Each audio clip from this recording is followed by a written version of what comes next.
दासगणू महाराज की जय, भारत माता की जय। पूर्वरंगाला सुरुवात करते आणि हे जे आख्यान आहे जे आज मी तुमच्या समोर सादर करणार आहे हे लिहिलेलं आहे माझे परमपूज्य गुरु वरदानंद भारती म्हणजेच प्राध्यापक श्री अनंत दामोदर आठवले गोरठे प्रतिष्ठान यांच्यातर्फे हे आख्यान रचलेलं आहे। वयाच्या 21व्या वर्षी आपण हे आख्यान रचलं। जेव्हा तुम्ही हे आख्यान ऐकताल तेव्हा देशभक्ती काय असते, देशभक्तीने ओतप्रोत भरलेलं हे जे आख्यान आहे नक्कीच हे आपल्या सर्वांना आनंद देणारच, यात काही शंका नाही।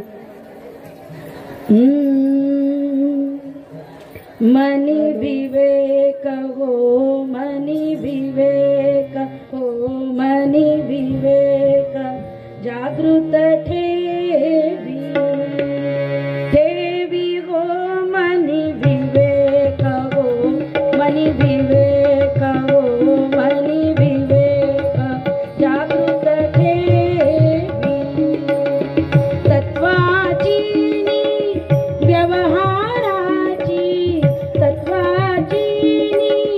व्यवहाराची मिसळ कदान करावी हो, मनी विवेक हो, मनी विवेक हो, मनी विवेक जागृत ठेवी बाह्य रूपना एकतयाचे, बाह्य रूपना एकतयाचे जाणीव निसगी व्हावी हो, मनी विवेक हो, मनी विवेक हो, मनी विवेक जागृत ठेवी व्यष्टी समष्टी धर्माधर्मी, व्यष्टी समष्टी धर्माधर्मी मतीन गोंधळू द्यावी हो, मनी विवेक हो, मनी विवेक हो, मनी विवेक जागृत ठेवी ठेवी हो, मनी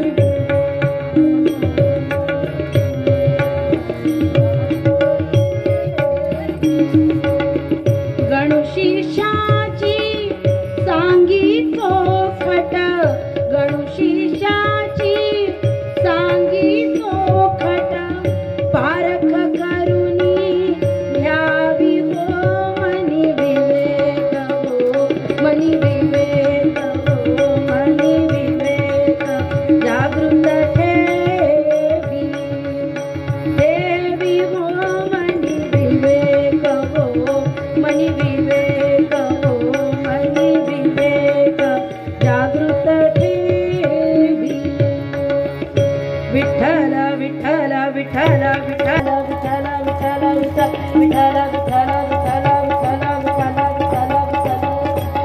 विठ्ठल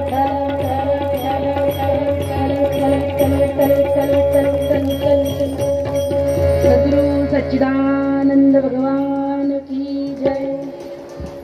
पहा स्वामीजी फार सुंदर पद्धतीने या पण विवेक म्हणजे काय, खर तर विवेक म्हणजे सद विवेक असा त्या अर्थाचा शब्द येतो। सत म्हणजे सत्य आणि असत म्हणजे असत्य। सत्य आणि असत्य या दोघांची सांगड ज्याला घालता येते तो विवेक। विवेक म्हणजे निवड, आणि मग ही कोणती निवड आपल्याला करायची आहे? खर तर हा सत्सद विवेक काय सांगतो, चांगलं काय, वाईट काय, उपयुक्त काय, अनुपयुक्त काय, नीच काय, श्रेष्ठ काय, उत्तम काय, अधम काय, या सगळ्यांमध्ये हा विवेक कुठेतरी लपलेला आहे। पण बघा ना, आपल्याला काहीतरी एक निवडायला लागतं की नाही विवेकामुळे, आणि मग आपण जे जे चांगलं निवडतो, म्हणून तर सावरकर पण म्हणतात ना, जे जे उत्तम उदात उन्नत महन मधुर ते। मग जे जे चांगलं आहे, श्रेष्ठ आहे, उत्तम आहे, उदात्त आहे ते निवडणं म्हणजे विवेक करणं होय। आणि खरं तर संतांनी याची चोखट घालून दिलेली आहे। समर्थ रामदास तर म्हणतात, विवेके सदा सस्वरूपी भरावे, विवेके कुडी कल्पना पालटीके, विवेके त्यजावा अनाचार घेवा, विवेके मना आवरी स्थान भ्रष्टा इत्यादी. इतका विवेकावर भर समर्थ रामदासांनी त्यांच्या दासबोधात दिलेला आहे. आणि हा विवेक ज्याच्या जवळ असतो, ही निवड ज्याला करता येते, त्याची जीवन पद्धती ही आदर्श मानलेली आहे. मग असा आदर्श कोण होऊन गेलाय? तर असे आदर्श आहेत आपले भगवान प्रभू रामचंद्र.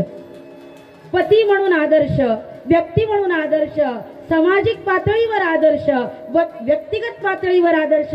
एक पिता, एक बघा ना, आता रामायणातलं तुम्ही कुठलंही पात्र घ्या, हे आदर्शच आहे. मग माता सीता घ्या, किंवा भगवान रामचंद्र घ्या, लक्ष्मण घ्या, कोणीही घ्या, कुणाचंही नाव घ्या. भाऊ म्हणून आदर्श, पत्नी म्हणून आदर्श, व्यक्ती म्हणून आदर्श. आणि जेव्हा सीता मातेला लोक अपवादापुढे जेव्हा रामचंद्रांना सीतेला वनाला पाठवण्याची आज्ञा द्यावी लागली, तर ते प्रभू रामचंद्र राजे होते, ते पती नव्हते. आणि हा आदर्श सामाजिक पातळीवर आणि व्यक्तिगत पातळीवर, म्हणून महाराज म्हणतात तत्वाची व्यवहाराची. आणि तत्व आणि व्यवहार याचं आचरण याच्यामध्ये गल्लत करता कामा नये. आणि पुढे महाराज असं सांगतात, व्यष्टी समाष्टी धर्माधर्मी, व्यष्टी समाष्टी धर्माधर्मी, मतीन गोंधळू द्यावी वो मनी विवेक, वो मनी विवेक, मनी विवेक. म्हणजे काय? आता थोडस जड आहे. व्यष्टी म्हणजे काय? व्यक्ती. आणि समष्टी म्हणजे समाज. पाहन, व्यक्ती ही वस्तुस्थिती आहे आणि समाज ही त्यातून निर्माण झालेली संकल्पना. आणि म्हणूनच व्यक्तिगत जीवनामध्ये आम्ही प्रत्यक्ष कसे वागतो, तसे जेव्हा आपण एकत्र समाजात येतो तसे वागत नाही. आपली प्रकृती बदलते, आपली प्रवृत्ती बदलते, आपला स्वभाव बदलतो.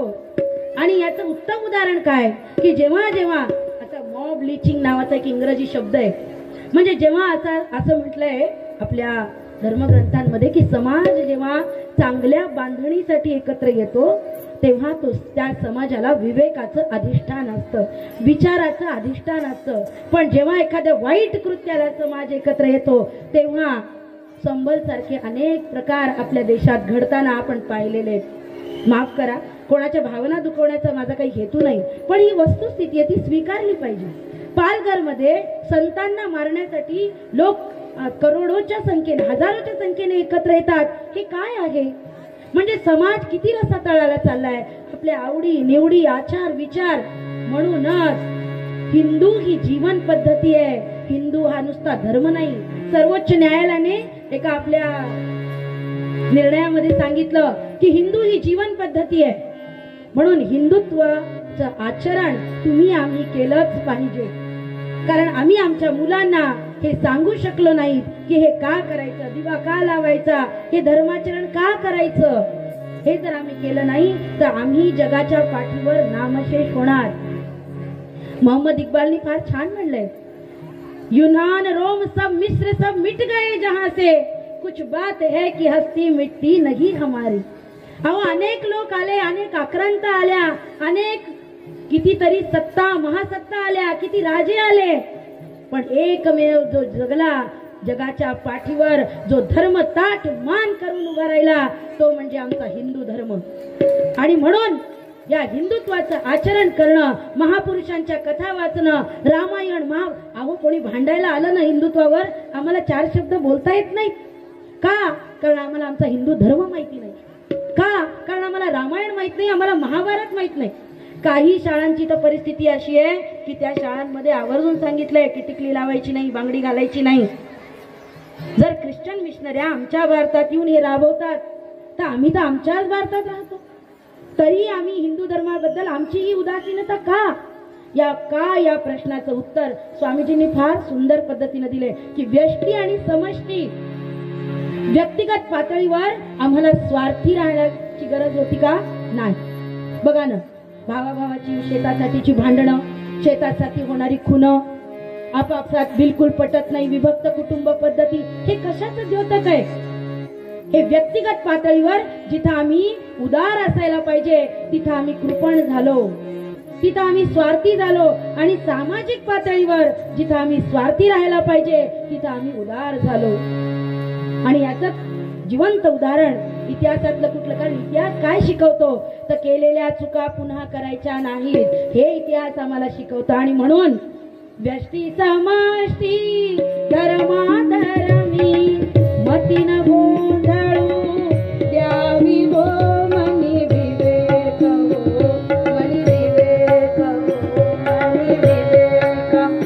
आणि समर्थांनी, तुकोबारायांनी आणि आमच्या ज्ञानेश्वर माऊलींनी फार सुंदर त्यांच्या ग्रंथांमध्ये हे सगळं लिहून ठेवलंय, ही चौकट मांडून ठेवली आहे की सामाजिक पातळीवर मला काय करायचंय, मला वैयक्तिक पातळीवर कसं राहायचंय, हे आम्हाला शिकवलंय. बघा ना, समर्थ म्हणतात, दटासी लवावा धट उद्धटासी उद्धट खटनटासी खटनट अगत्य करी. आणि तिकडेच तुकोबाराया मला सांगतात, विंचू देव्हाऱ्याशी आला देव पूजा नावडे त्याला, ते पैजाराचे काम व्हावे अधमासी अधम. नाही नाही विंचू महाराज या चावून जा असं म्हणून जमेल काय? छे छे, ही चूक करता कामा नये. आणि म्हणूनच असं आपल्या गीतेत सांगितलंय. या संदर्भात आपल्याकडे एक श्लोक आहे, असंतुष्टा द्विजा नष्टा संतुष्टाश्च महीभुजा सलज्जा गणिका नष्टा निर्लज्जा कुलयोषिता. म्हणजे काय की व्यक्ती ही संतुष्ट असली पाहिजे आणि राजा असंतुष्ट असला पाहिजे. आमच्याकडे सगळं उलट आहे.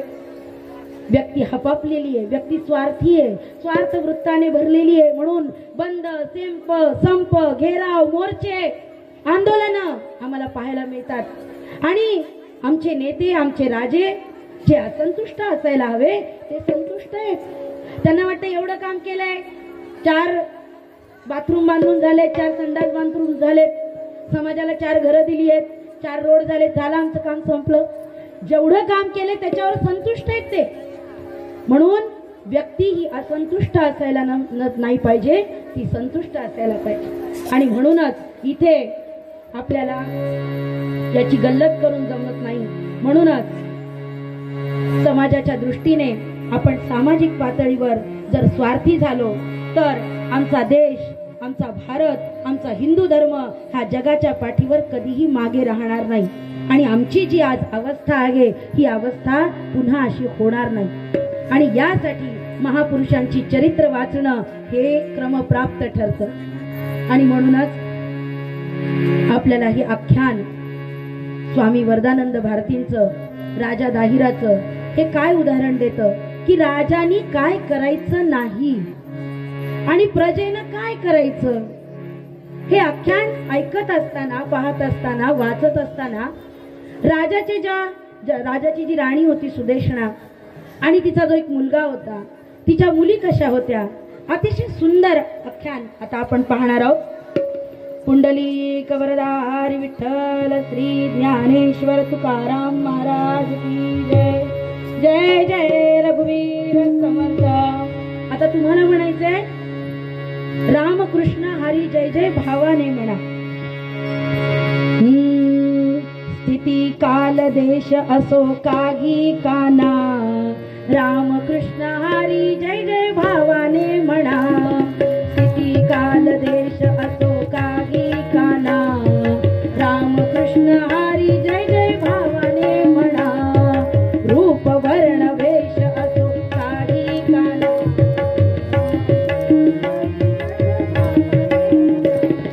आचार विचार उच्चार असो काही काना.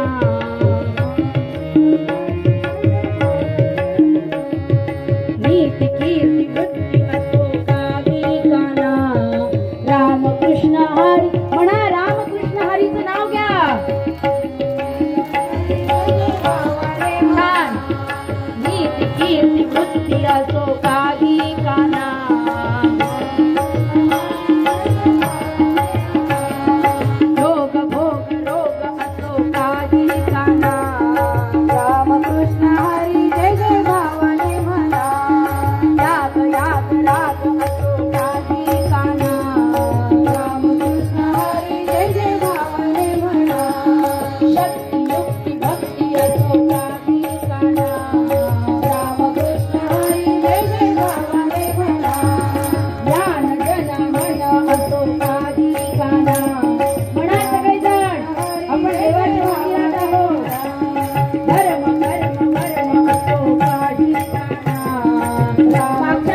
तेथून पुढची चला यत्न सोडाना रामकृष्ण हरी जय जय भावाने म्हणा असाल तेथून वरती चला यत्न सोडाना रामकृष्ण हरी जय जय भावाने म्हणा रामकृष्ण हरी जय जय भावाने म्हणा मला ऐकू येत नाहीये कृष्ण हरी जय जय भावाने म्हणा रामकृष्ण हरी जय जय भावाने म्हणा रामकृष्ण हरी जय जय भावाने म्हणा प्रभू रामचंद्र भगवान की जय गोती म्हणजे परमपूज्य कैलासवासी अनंत महाराज आठवले यांचं श्री दाहिर राजा विरचित चरित्र पाहणार आहोत।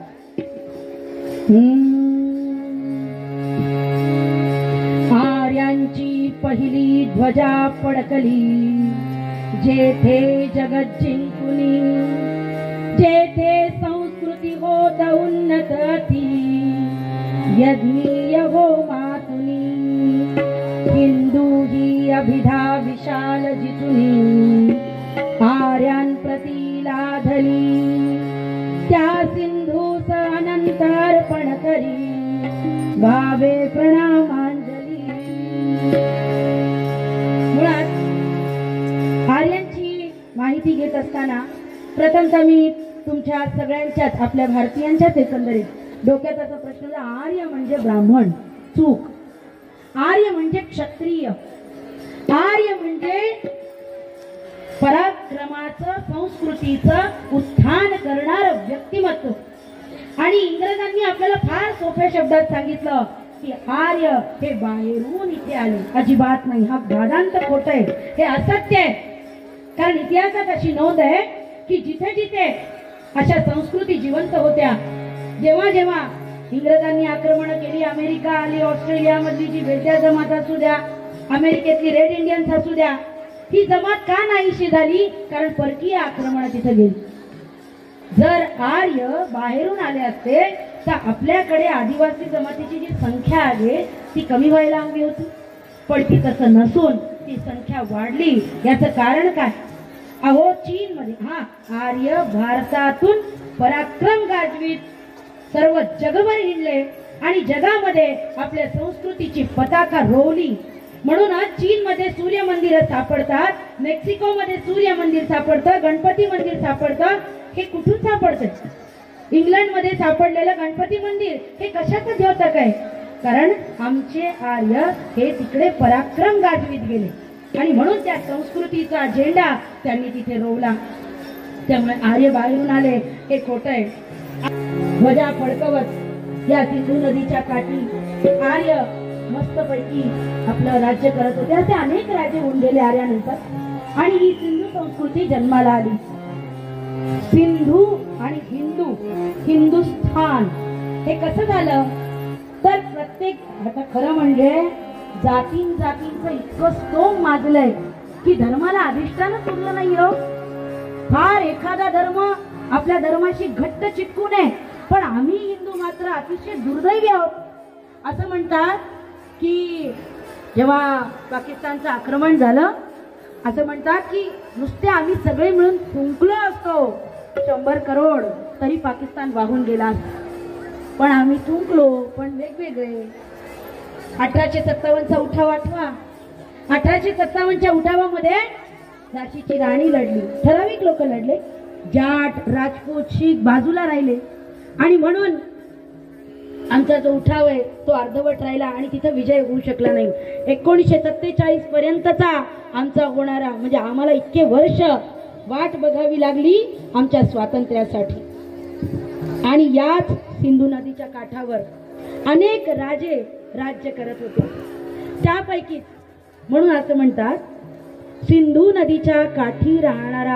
आर्य सूर्यभक्त हिंदू तुम्ही आम्ही सगळे हिंदू मग तुम्ही कुठल्याही जातीचे राहा पण आम्ही सगळे हिंदू आणि म्हणून श्री हिंदुस्थान हिंदूंचं हिंदुस्थान मग कोणी असो देशातला प्रत्येक व्यक्ती हा हिंदूच असा गणला जातो आणि या सिंधू नदीच्या काठावर राजा दाहिर अत्यंत आनंदाने राज्य करत होता त्याच सिंधूच्या पुण्य तटाकाचा राजकोटे विमान वैभवा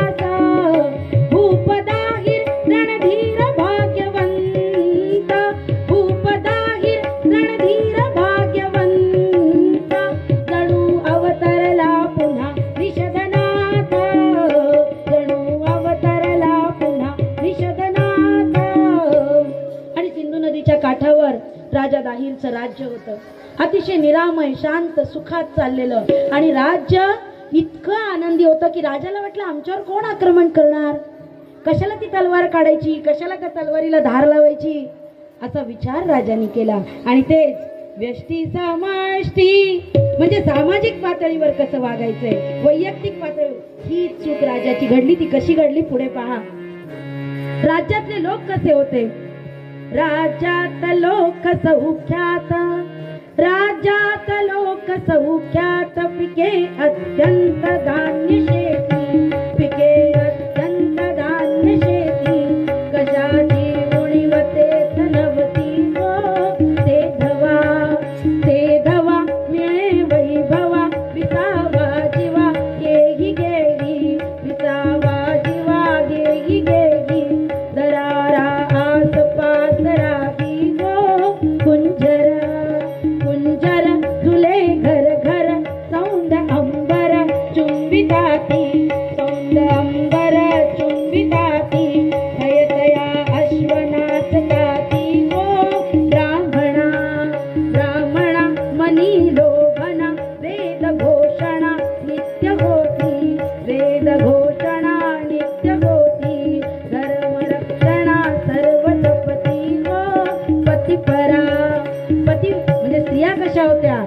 पतिपरा सकल सुंदरा, असती तत्परा स्वदेशाती, असती तत्परा स्वदेशाती, गणु शिष्य वाणु त्यासी हो. कितीतरी राज्यात लोक अतिशय आनंदी होते, सुबत्ता नांदत होती. आणि राजा दाहिराचं राज्य असं म्हणतात की रामायणामध्ये सांगितलंय की दशरथाचं राज्य असं होतं, असा उल्लेख आहे की एकाही पुरुषाच्या अंगावर सोनं नाही, असा एकही पुरुष नव्हता. इतकं सोन्याने मडलेली सामान्य जनता होती, इतका आनंदाने सगळी जनता नांदत होती. आणि राजा दाहिराचं पण राज्य तसंच होतं. म्हणून गरिबी हटाव हा प्रश्न त्यांच्याकडे नव्हता. म्हणून आणि कशामुळे राजाचं राज्य इतकं छान टिकलं तर दोन गोष्टी. ब्राह्मणा मनी लोभना आणि पतिपरा सकल सुंदरा म्हणजे स्त्रिया पतिव्रता होत्या आणि ब्राह्मणांना लोभ नव्हता. या आशयाची फार सुंदर कथा आहे महाभारतामध्ये. धर्मराजा युधिष्ठिर राजसूय यज्ञ करत असतात आणि राजसूय यज्ञ करण्यासाठी त्यांनी सगळ्या ब्राह्मणांना ऋषींना आमंत्रण दिलेलं असतं. आणि कृष्ण भगवान श्रीकृष्ण जगाचे नियंते ते सांगतात की हे धर्मराजा आपल्या काननामध्ये एक ऋषीवर आहेत, आपण त्यांना आमंत्रण देऊया. धर्मराजा म्हणतो ठीक आहे. आणि सगळे पांडव भगवान श्रीकृष्ण हे तिथे जातात, ऋषींना नमस्कार करतात. एवढे सगळे आलेले पाहून ऋषीवर गांगारून जातात. ऋषीवर सुद्धा नमस्कार घालतात आणि म्हणतात महाराज काय ते येणं केलं, काही आवश्यक काम होतं का. धर्मराजाने सांगितलं की मी असा राजसूय यज्ञ करतोय आणि तुम्ही ऋत्विक म्हणून यावं, नाही जमलं तर भोजनास तरी या. पण आणि असं दृश्य होतं की धर्मराजा त्या ऋषीमुनींच्या चरणात बसलेले, ऋषीमुनी आशीर्वाद देताना खाली त्यांच्या बाजूला अर्जुन, त्यांच्या बाजूला भीम आणि नकुल सहदेव उभे आणि भगवान श्रीकृष्ण उभे राहून हे सगळं पाहत. ऋषींना आमंत्रण दिलं आणि ऋषींच्या डोळ्यात आपसुकच अश्रू आले. ऋषींना रडताना पाहून धर्मराजा सुद्धा रडला. धर्मराजा तर रडलाच आणि पुन्हा अर्जुन रडला, भीम रडला, भगवान श्रीकृष्ण रडले. हे पाहून नकुल सहदेवाला काही राहावलं नाही. त्यांनी म्हणले अरे आज काय रडण्याचा मुहूर्त आहे का काय, सगळेच जण रडायला लागले. त्यांनी ऋषीवरांना विचारलं की महाराज तुम्ही का रडताय. ऋषीवर म्हणाले अहो म्हणजे भाव बघा, प्रत्येकाच्या रडण्याचं कारण वेगळं आहे, भाव बघा. ऋषीवर म्हणतात की अहो स्वतः खुद्द धर्मराजा मला आमंत्रण देतोय आणि मला बोलवतोय, पण मी ते आमंत्रण स्वीकारणं योग्य नाही, कारण मी माझं असं म्हटलेलं आहे की ऋषीमुनींनी कधीही राजाचं अन्न सेवन करू नये. मग आता मी नाही म्हणालो तर धर्मराजाचा अपमान आहे आणि हो म्हणालो तर माझ्या ब्राह्मण्य वचनाचा अपमान आहे. काय करू. अशा आविर्भावात ऋषीमुनी रडायला. आणि मग विचारलं, दादा तू का रडतोय? धर्मराजा म्हणाला की मी एवढा मोठा राजसूय यज्ञ करतोय, सगळे लोक येत आहेत, मी एवढं मनातून आमंत्रण दिलं आणि माझ्या आमंत्रणाची काय ही अवस्था. अर्जुनाला विचारलं. अर्जुन म्हणाला, अरे आम्ही तर बघा प्रत्येकाचा भाव वेगळा आहे, प्रत्येकाची भावना वेगळी आहे. धर्मराजा म्हणतो, अर्जुनाला विचारलं. अर्जुन म्हणतो की अरे आम्ही पांडव, आम्हाला बघण्यासाठी एक झलक पाहण्यासाठी लोक मरमर करतात आणि म्हणून आम्ही आमंत्रण दिलं आणि यांनी स्वीकारू नये, त्याचं मला दुःख झालं. सगळ्यांचं झालं. भगवान श्रीकृष्णाला विचारलं, भगवान देवा तू तर जगाचा नियंता आहे, अरे तू निर्माता आहे, तुझ्या शिवाय तर एक पान हलत नाही आणि तू का रडतोय? ते म्हणतात की अरे देवा, अरे बघ ना, या पृथ्वी तलावर असा विचार करणारा हा शेवटचा ब्राह्मण असेल कदाचित, की ज्याला राजसूय यज्ञामध्ये मिळणारा मान सन्मान हे काही नकोय, आणि म्हणून गोष्ट बाजूला ठेवा. पण यातलं घ्यायचं काय? तर बुद्धिमंतांचा गट जर एकत्र आला तर काय होईल? तर समाजाची बांधणी होईल, समाज योग्य दिशेला चालेल आणि योग्य पद्धतीने वाटचाल करेल. कारण आपण सगळे एकत्र राहणं फार गरजेचं आहे आणि त्याची नितांत आज आवश्यकता आहे. आणि म्हणून महाराज पुढे सांगतात, बरं हे तर त्याचं राज्य होतं, इतकं वैभव होतं, आनंद होता, आता कुटुंब कसं होतं? सुदेशणा ही पट्टराणी महापतिव्रता सुलक्षणी, 2 कन्या सद्गुणी पुत्र 1 कुलांगार. 2 मुली होत्या, सुमित्रा आणि सुशीला. आणि सुदेशणा ही अत्यंत महापतिव्रता स्त्री आणि 1 पुत्र होता कुलांगार. कुलांगार आपण म्हणतो मुलगा पाहिजे, मुलगा पाहिजे, मुलगा पाहिजे, कुलदीपक पाहिजे. आता बघा कुलदीपक पुढे कसा कुलाला आग लावतो ते आपण पुढे. आणि मुली अतिशय सुंदर होत्या दिसायला, नॅचरल ब्युटी, नैसर्गिक सुंदर, कुठल्याही पार्लर मध्ये त्या जात नव्हत्या. डोळे अतिशय सुंदर, हरणीसारखे डोळे, ओठ जणू गुलाबाच्या पाकळ्या, आणि बांधा तर इतका निर्दोष होता. महाराज फार सुंदर वर्णन करतात मुलींचं करताना, निर्दोष असे तो बांधा उज्ज्वल, पाहता तेज डबकावे मंथन, हृदयात प्रेम देशाच कोंदल, जणू काय धरी आदिमाय मानवी हाय, दुभागुण शक्ती, दुभागुण शक्ती, गणुदास दास हा करीतया ना प्रणती. इतक्या सुंदर मुली, आणि असं बघितल्या क्षणी इतकं तेज, असं वाटावं जणू महाकालीने त्यांच्या दोघींमध्ये अगदी समान वाटून दिलंय. ते शौर्य, ते वीर्य, सगळं काही अगदी हुबेहूब आणि सुंदर हे सगळं होतं. पण राजाची आता इथे एक चूक झाली. ती काय झाली ते पहा. राजांनी तुर्कांचा समावेश केला आणि तुर्की लोकांना त्याच्यामध्ये घेतलं. त्यामध्ये अलाफी नावाचा एक सेनापती त्यामध्ये ठेवला. तुरुष्कांचा सैन्यात भाग होता, अलाफी हा एकटा देत नेता, म्हणे राजा निर्वैर मदीय भाव, सर्प अपुला परित्यजी का स्वभाव. अहो राजाने म्हणलंय की माझा निर्वैर आहे, अरे असं म्हणून कसं चालेल? आणि ही चूक राजाला बोलली. अलाफीला 500 सैन्य दिलं आणि अलाफीला सांगितलंय, बघ जेव्हा पण वेळ पडेल तेव्हा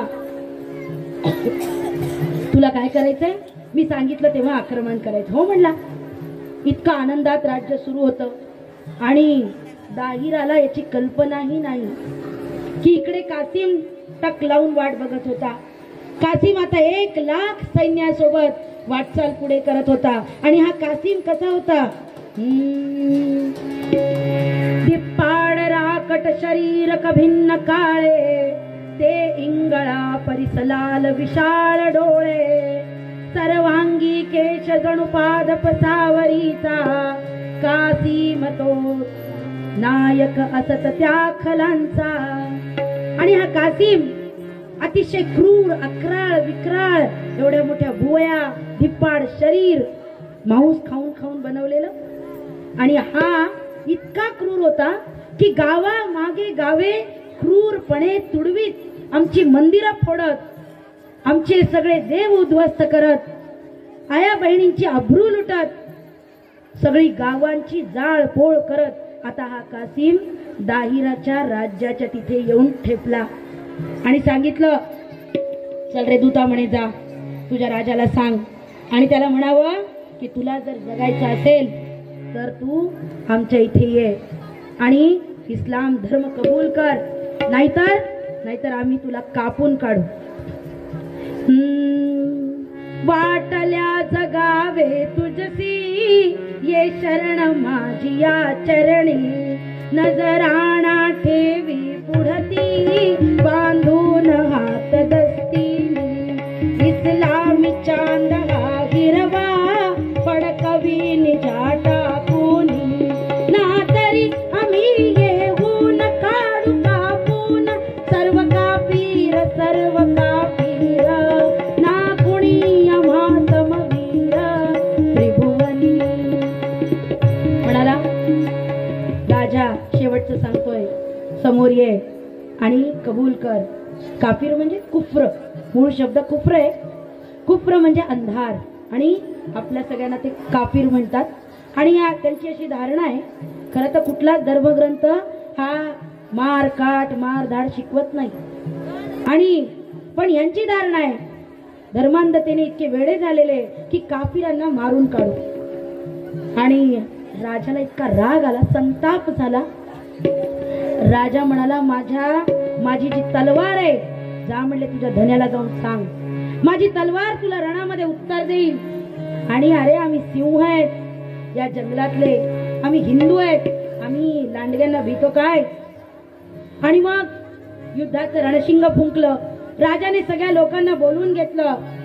भूपालाने रणशिंग फुंकिता त्या समयासी सत्वर, होते तैसे धावताले कडक करी घेऊन वीर, हा म्हणता घोडा जाई 5000 भरसेना, पूर्ण पावती भाऊवीरांचे धीर तुरंगा धरवेना, नभी चमकती शत शत भाले जिभा जणू काकालीच्या, छाती फुगली वीरश्रीने गुंड्या तुटती बंडीच्या. अहो इतकी वीरश्रीने छाती फुगली की बंडीच्या गुंड्या तुटल्या. इतकं प्रेरणादायी भाषण राजा दाहिराने आपल्या सैन्याला केलं. सैन्य निघालं. आता ही गोष्ट राणीला कळाली. तेव्हा काही राणीशी सलाह मशवरा केला जात नव्हता की मी जाऊ का, कसं करू. आणि राणी अशी नव्हती, तुम्ही जाताय आता माझं कसं होईल, लेकरांकडे कोण बघेल. हा छे ती राणी काय साधी होती काय. आणि ती आली पुढे. तिला कळालं. तिने औक्षणाचं ताट समोर आणलं आणि म्हणाली, जातो भूपरणी असे परिसता, आली पुढे सुंदरा, भाली कुंकुम लावूनी स्मित मुखे, ओवाळिले दागिरा, प्राणेशा बदली तयास महिषी, निशंक जावे रणी, भाग्यश्री आपुलीच वाट बघते, माला करी घेऊनी. म्हणाली, प्राणेशा घाबरू नका, आम्हाला काही होणार नाही. अहो मी आहे ना अजून जिवंत, तुमची राणी. मी पूर्ण या जगात आमच्या सैन्यांची काळजी घेईल, आमच्या जनतेची काळजी घेईल. तुम्ही अजिबात निशंक जा. आणि मला माहिती विजय आपलाच होणार. खरं होतं, विजय आपलाच होता, पण ही चूक सुरुवातीला केलेली. मला या क्षणी, जिथं ती राणी म्हणते ना, त्या क्षणी मला जिजामाता आऊसाहेब यांची आठवण आल्याशिवाय राहत नाही. की जेव्हा शहाजीराजे तिकडे होते कर्नाटकाच्या स्वारीवर, त्यावेळा जिजाबाईंनी सगळ्या जनतेच्या काडीनं काडीची काळजी घेतली. प्रत्येक मुलगी, प्रत्येक आई, प्रत्येक बहीण यांची चिंता जिजाबाईला दिवस रात्र छळत होती. आणि अशीच ही राणी. आणि मग काय, तुंबळ माजलं, युद्ध सुरू झालं. रणशिंग तर फुंकलेलंच होतं. रथाला रथ भिडले, हत्तीला हत्ती भिडले, टणत्कार झाले, खणखणाट झाला. रक्ताच्या चिळकांड्या उडाल्या, छिन्न विछिन्न मड्यांचे ढीग पडले आणि महाराज म्हणतात रणात वेगे घेत भूपती भगवा झेंडा हत्तीवर कमर मखाटी ज्वाळा जणुती हर हर ऐसे वीर गरजती रणभेरी दण दणा वाजती मलिन कराया क्षत्रिय चाप लोट धुळीचे नभात उठती परस्परांना सैनिक बुडती रथात रथ हत्ती हत्ती गायाळांचे ते चित्कार वीरांचे हुंकार भयं गर्ज घोर हो एकच साचा कै तडकला घुमट नभात रक्ताचे वागतात ओढे प्रेतांचा कसपडे चौकडे अशा परी रणकुंडळ झाले मृत्यूचे भय कुणास नर विजयाचे मग सहजच चुकले सदा पारडे राहिराकडे आड येत परी दैवरोकडे. सगळं झालं, युद्ध झालं, तुंबळ माजलं, रथाला रथ भिडला, हत्तीला हत्ती भिडले आणि मग हे सगळं करत असताना आता विजय आपलाच.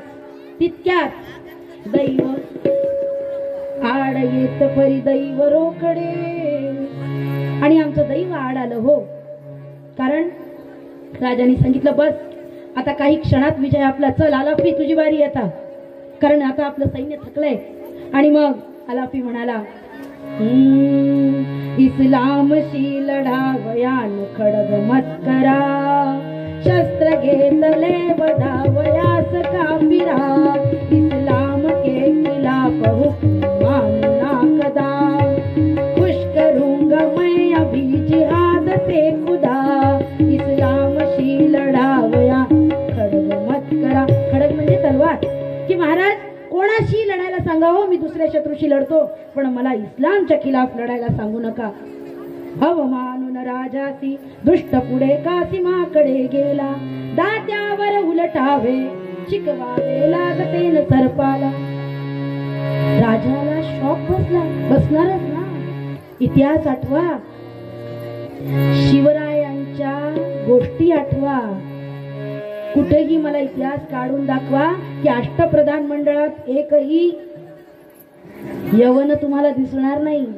कुठल्याही मुख्य पदावर जीवाला जीव देणारे तानाजी होते, सरनोबत होते, नेताजी पालकर होते, जीवा महाला होता, सगळे होते.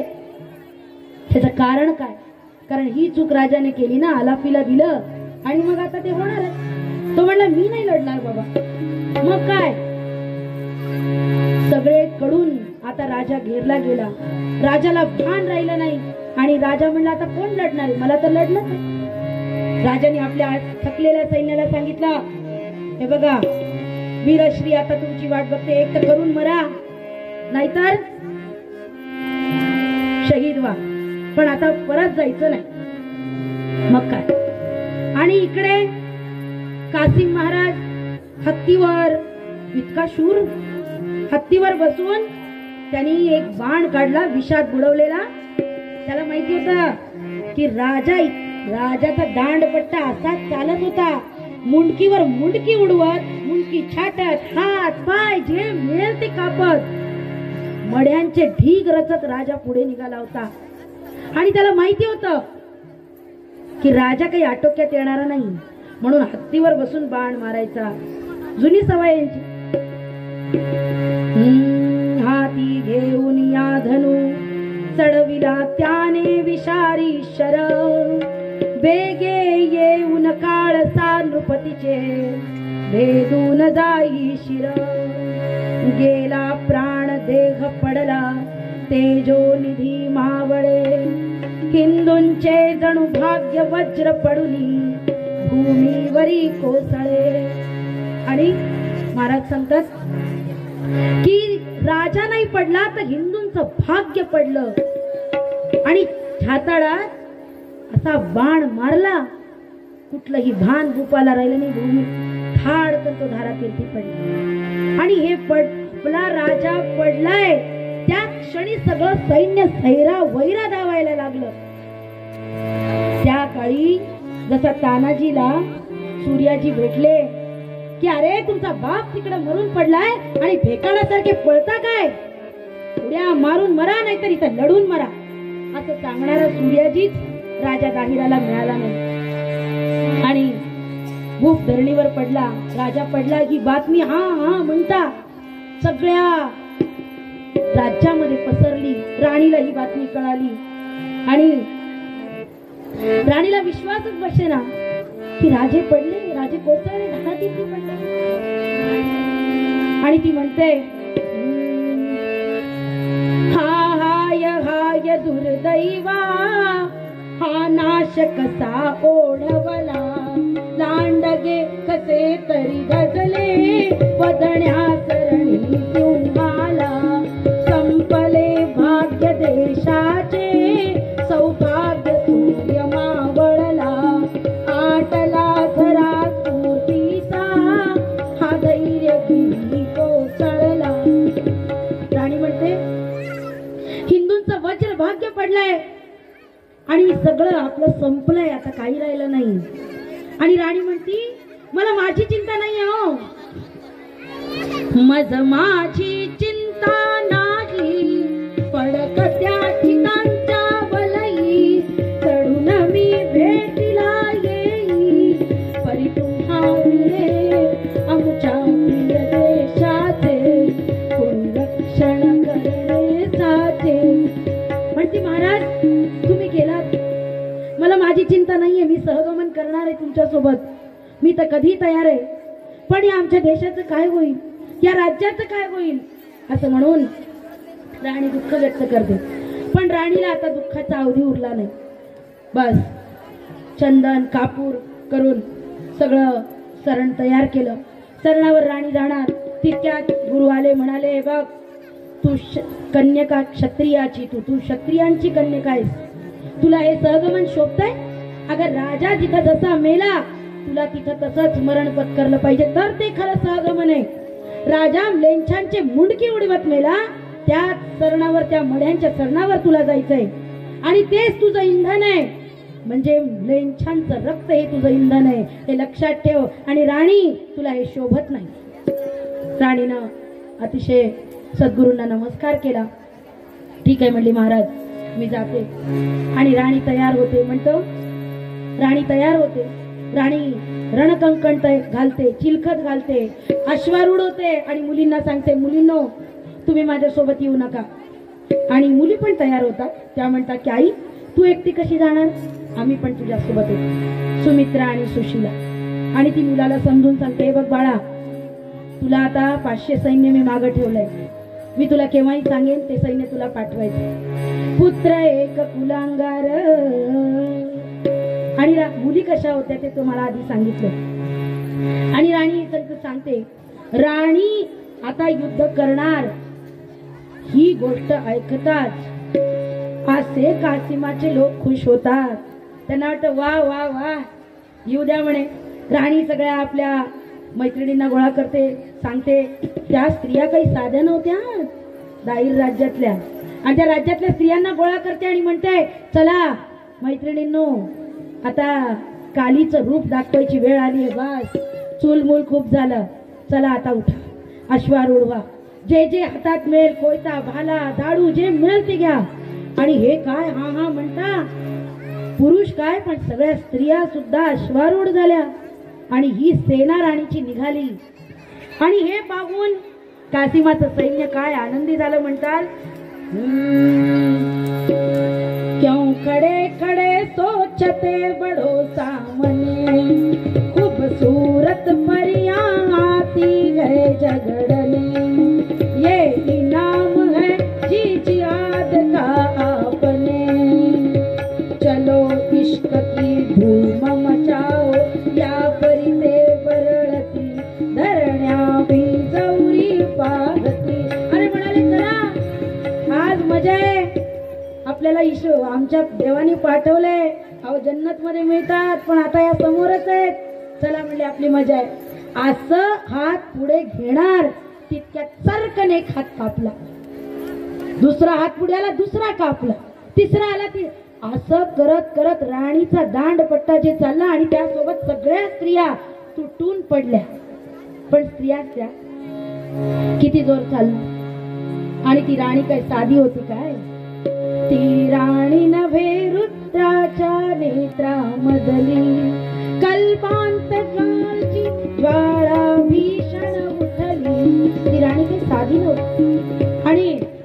बस राणीने निरोप पाठवला, जिंकलंय आता युद्ध. राजपुत्राला सांगितलं, हे बघा राजपुत्र, आता तरी जागे व्हा आणि ते सैन्य पाठवा. राजपुत्र पुत्र एक कुलांगार. राजपुत्र म्हणतो, छे छे छे छे न कधी धाडी न संयमी राणी, हो न तशी इच्छा गी माझ्या मनी. तो म्हणतो, छे छे, आईला जाऊन सांगा मी असं काही करणार नाही. अहो, आपल्या धर्माने सांगितलंय, आपण सहिष्णुवादी नाही का, अहिंसा परमो धर्म, असं काही करायचं नाही. राणीने डोक्याला हात मारला. राणी म्हणाली, दैवाला वित हात ती परिसली, मुक्ता पळेगी जधी, बोले मागून राज्य वैभव सुखे, बुद्धीच जाते आधी. तत्वज्ञान खुळे असे पसरता या वैभवी भारती, मृत्यू आणि विनाश या विण तुझी राहील क्षीणाक्षती. मृत्यू आणि विनाशाशिवाय काही शिल्लक राहणार नाही म्हणाली. आणि राणी म्हणाली, मैत्रिणींनो, आपलंच आता जे व्हायचं ते हो. हे काय, छिन्न भिन्न होऊन राणी पडते आणि ती म्हणते की ठीक आहे, मी युद्धामध्ये समरामध्ये धारातीर्थी पडते, हे माझं अहम भाग्य, मी माझ्या देशासाठी मरते. म्हणून मैत्रिणींनो, राष्ट्र प्रथम लक्षात ठेवा. कारण माझं राष्ट्र टिकला, माझा देश टिकला, माझा हिंदुस्थान टिकला, माझा भारत टिकला, तर माझी जात टिकेल, माझा धर्म टिकेल, हे लक्षात असू द्या. त्यामुळे एकदा जयघोष करूया, बोलो भारत माता की जय. पुत्रच असा, जनता मूर्ख. कोणी डाबळ्या टांगल्या, कोणी लिंबू मिरची टांगली, कोणी आपल्या मुलांना बाहेर उभं केलं आणि म्हणाले, अरे वा, ते पण माणसंच आहेत ना, त्यांना पण लेकरं बाळा असतील ना, मग त्यांना काहीतरी दया माया येईल आपली, ते आपल्याला हात नाही लावणार. असं खूळ डोक्यात घेऊन ही अशी कारस्थानं आपल्या लोकांनी केली. आणि राणीच्या मुली म्हणतात, अरे मूर्खांनो, काय करायला ते, अरे उठा, संग करा, धैर्य धरा, हाती भाला घ्या. राणीच्या मुली हे सगळं सांगतायत. मग काय, आता राजपुत्रांनी तर हात टेकले. तो म्हणाला, कासिमा, मी काही युद्धाच्या पक्षात नाही बाबा, घे, तुला काय राज्य घ्यायचं आमचं घेऊन टाक. राजा गेला, राणी गेली, आता कोण निर्णय घेणार, राजपुत्र. त्यांनी राज्य देऊन टाकलं आणि म्हणाला, शुक्रिया अदा कर रहा हूं मैं, दे दिया मुझे तख्त आपने, मुसलमान हो जाओ तुम अभी, सर झुकाओ तुम अल्लाह के सामने. तो म्हणतो, अरे बाबा राजपुत्रा, किती तुझे आभार रे, खरंच तुझ्यामुळे हे राज्य आम्हाला मिळालं. ठीक आहे म्हणले, आता एवढं केलंस, आता आमचा धर्मही स्वीकारून टाक, इस्लाम धर्म कर. काय, 2दा नमाज 5दा नमाज पडायची, अल्लाहू अकबर म्हणायचं, संपला विषय. आता असं म्हणतात, इकडे राजपुत्र तयार झाला ना, पण ती सुमित्रा आणि सुशीला अशा आर्य कन्या तेजस्वी होत्या, कारण ह्या वातावरणात ते काही वाढल्याच नाही. आणि जेव्हा राजपुत्र होय म्हणतो, ठीक आहे मी तयार आहे इस्लाम धर्म, होय म्हणता क्षणीच होय अक्षरे 2 तयाच्या मुखातून आली, तोच सुमित्रा उसळून वेगे परी उडी घाली. विटंबना देशाची, धर्माची, बहिणीची, तुला साहवे कुल बुडव्यागी भोग कृती आपली, होय अक्षरे 2 तयाच्या मुखातून. म्हणाली, मूर्खा, होय म्हणतोस, निर्लज्जा. अरे देशाची विटंबना करताना, बहिणीची विटंबना करताना लाज नाही वाटली तुला? आपल्या धर्माचा तिरस्कार करून दुसऱ्या धर्मामध्ये चाललोय. आणि सुमित्रेने आपला खंजीर उपसला आणि खुपसला त्याच्या छाताडात, त्याची मुंडकीच बाजूला केली, धड एकीकडे केली. म्हणाली, बेलास तरी बेहतर, असा भाऊ असल्यापेक्षा नसलेला बरा. बापरे, या अल्लाह. असं जोरात कासिमाला आश्चर्याचा धक्काच बसला. अहो, तो बाहेरच आला नाही किती वेळ तरी त्यातून. तौबा तौबा म्हणला, काय पोरगी आहे, पकडा म्हणले हिला आधी. ठीक आहे म्हणले, ही फार माझ्यासारखी पराक्रमी आहे. या सुमित्रेला मी माझी पत्नी बनवतो आणि ती सुशीला आहे ना ती खलिफाला देतो, म्हणजे खलिफा खुश होईल. आणि म्हणून आता सुमित्रेला तो रोज एका खोलीमध्ये ठेवतो आणि जातो कसा बघा, इतका पराक्रमी शूर आहे. त्या सुमित्रेला म्हणलं आता हिला समजावून सांगू, ऐकलं तर ठीक, नाही तर मग जबरदस्ती करावी लागेल. सुमित्रेकडे जातो, तिला आलिंगन देण्याचा प्रयत्न करतो आणि म्हणतो की सुमित्रे आता तू एक काम कर, आता तू माझ्या जवळ ये. ती म्हणते अरे मूर्खा, माझ्या जवळ येताना सुद्धा तू इतका भ्याड आहे की अंगात चिलखत घालून येतो, म्हणजे तू किती पराक्रमी आहेस हे विचार कर. आणि म्हणती आता जेव्हा तिच्या लक्षात आलं की आता हा काही आपल्याला ऐकणार नाही, आवरणार नाही, इतकी चिडते सुमित्रा त्याच्यावर. म्हणते जीभ काढुनी नराधमा का बडबडसी वाया, तो करीते तुझ सहतव वैभव सजय नवीन वाया, चपले ते धरण्याते कवचाते हृदयाते, घालून येसी भ्याडा तरी जळेल तव काया.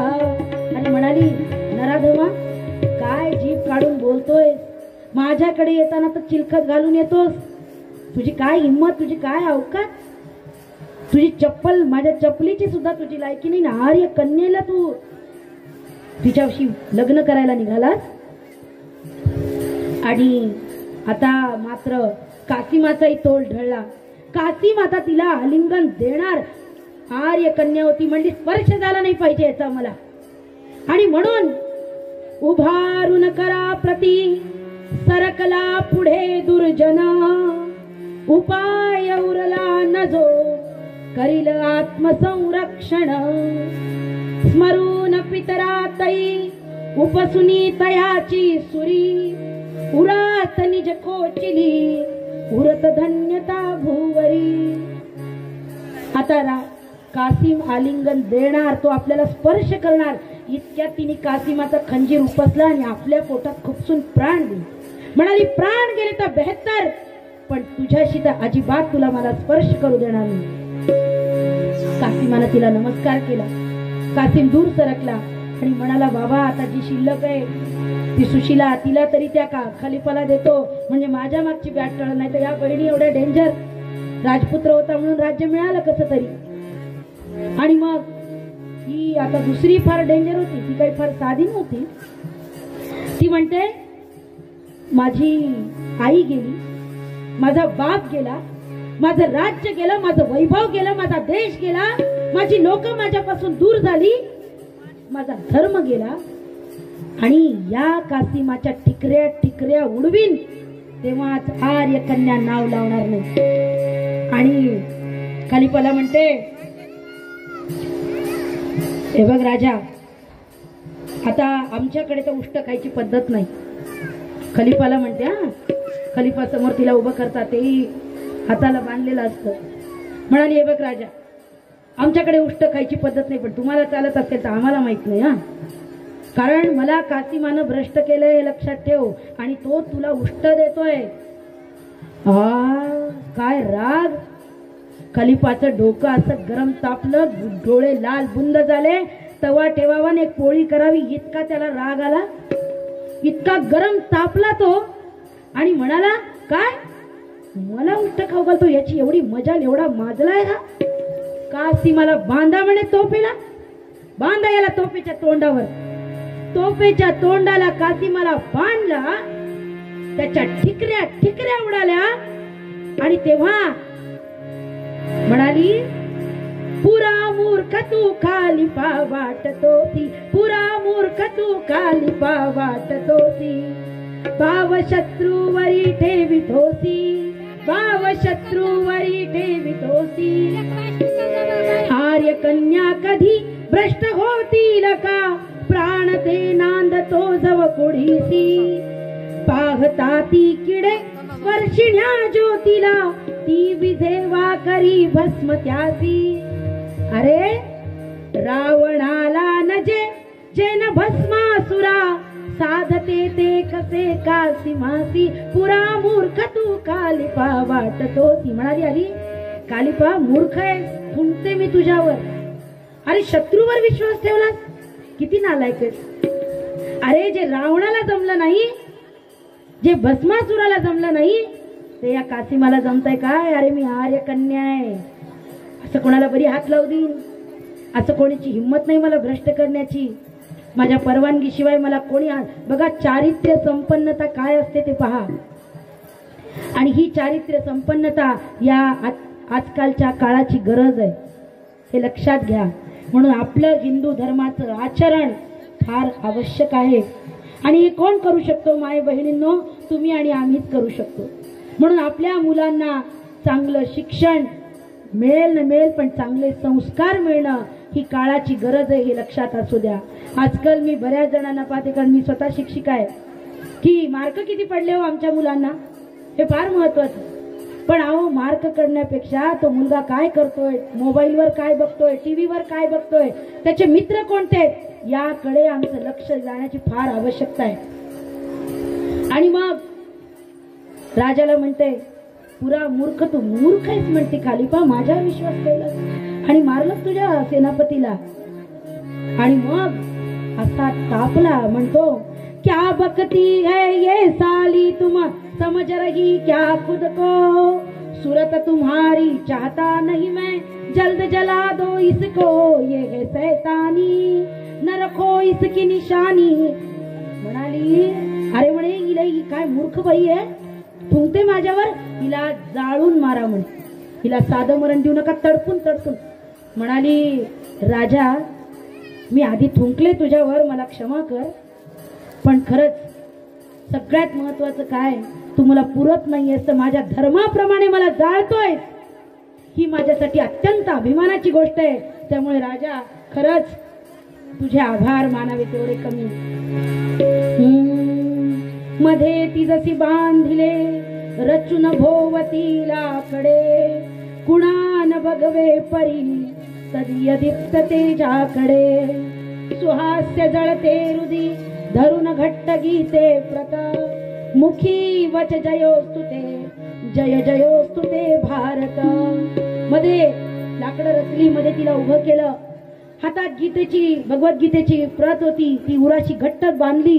म्हणाली, आता माझं काय राहिलंय, माझे वडील गेले, माझी आई गेली, माझं राज्य गेलं, आणि मला आनंदाची बातमी, माझा शेवट सुद्धा माझ्या धर्माप्रमाणे होतोय, की मला जाळलं जात आहे, पुरलं जात नाहीये. आणि म्हणून हे शिकलं पाहिजे. तत्वाची व्यवहाराची, तत्वाची व्यवहाराची, मिसळ कदान करा. म्हणून हा विवेक जागृत ठेवा आणि आपल्या धर्माचं आचरण करा. एकदा जोरदार जयघोष करूया. बोलो भारत माता की जय, भारत माता की जय, वंदे मातरम, वंदे मातरम, जय जय जय जय जय भवानी, जय जय जय जय जय शिवाजी, जय जय जय जय जय शिवाजी, जय जय जय जय जय भवानी, जय भवानी, जय शिवाजी, जय शिवाजी, जय भवानी. बोलो भारत माता की जय. एक भजन घेऊ. टाळ्यांचा म्हणा, विठ्ठल विठ्ठल विठ्ठल